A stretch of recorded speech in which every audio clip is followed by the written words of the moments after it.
Hey, who you gonna call when you need an answer? Ask Ann. Guys, we have Ann Cannon here. She's our resident wise woman. She has earned the right to be your advice columnist for the Salt Lake Tribune. Welcome, Ann. It's so good to be here. I always love coming out here. I just love your energy and your authenticity, and your wisdom is definitely much needed. Okay. Should we dive right Let's do into it. viewer questions? Yep. First one, my mother was just diagnosed with a chronic illness. I'm worried about her and want to help, but I'm so busy that I barely have time to take care of myself. How can I show my support without taking on too much? You know, that is a hard place to be. And I think that one of the things that you can do that doesn't take a ton of time, but just make sure you call every single day. And then find out what it is that she really needs. If you're in a position where you can help arrange for that, that's also a way of showing love. So, oh, that's beautiful. Yeah. It doesn't tax you too much just to call or to maybe tackle something like paying for something or arranging something. Yeah. How about this? Second question from a viewer. My partner and I desperately need a romantic getaway to help our marriage, but we don't feel comfortable leaving our kid with anyone but family if we're gone for more than a few days. My family does not offer to help with my child, so should I even ask them? And if I do ask, should I offer to pay them? oh, well, do you know, I think that, here's what I think about that. I think that you might just ask first and say, no obligation. You can say no if you want to, but would you mind if we did this for like a day or two? Just see what the response is. Just because you're not you're not getting offers to help doesn't mean that people aren't willing to do that. In terms of the paying kind of thing, I guess you could ask. You could say, do you want me to pay you for this? My guess is that with family, most often they're going to say no. They may want you to do something in return for them, but you know, you can just navigate that as you get there. That is so helpful. I'm kind of in a similar situation, so thank you for that answer. Okay, the next question we have, question number 3. My in-laws like to take the whole family on trips, which is great, but this year they booked a tropical vacation without asking if the dates work for me. My employer can't give me the time off, and now my in-laws are upset I can't make it, and they also don't understand why I'm mad that I wasn't consulted. How do I smooth this whole thing over? Well, I think what you have to do is just give yourself and them just a little bit of time. I mean, I think that these kinds of things do happen, and with a little bit of time, they can probably be smoothed over. But I will say the in-laws should have checked.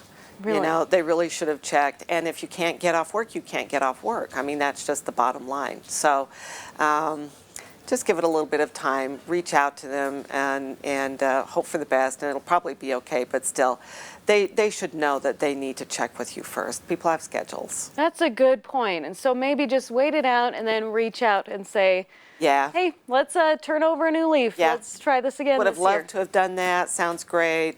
You know, from now on, it would probably be helpful if you check first, because I can't, my schedule's not my own. Yes, that's so, my schedule's not my own. Yeah, That there you is go. so true. Thank you so much, Ann. Okay, number 4, I have a busy job and kids, and I feel guilty for not being there for my friends as much these days. I'm sensing a theme with all the busyness. Ugh, so sad. Well, I start feeling very guilty, so I'll text my friends saying, I'll bring you dinner, babysit your kids, but when the time comes to do it, I'm too exhausted and end up canceling. How can I show my friends I care without the cycle of committing and canceling? Yeah, you know what? I mean, I think we've all been there, right? And especially something seems very doable if it's like 3 or 4 months away, or even like 3 or 4 weeks, 3 or 4 days away. I'll be there for the birth of your child in 9 months. Totally, I can do that, Yes. you know? And then as it approaches, you just realize that, I think maybe the best thing to do for right now, and it doesn't always have to be this way because things can change, is to just say, I'm not going to throw a plan out there. I'm not going to commit. I'm going to stay in touch by texting, calling, whatever.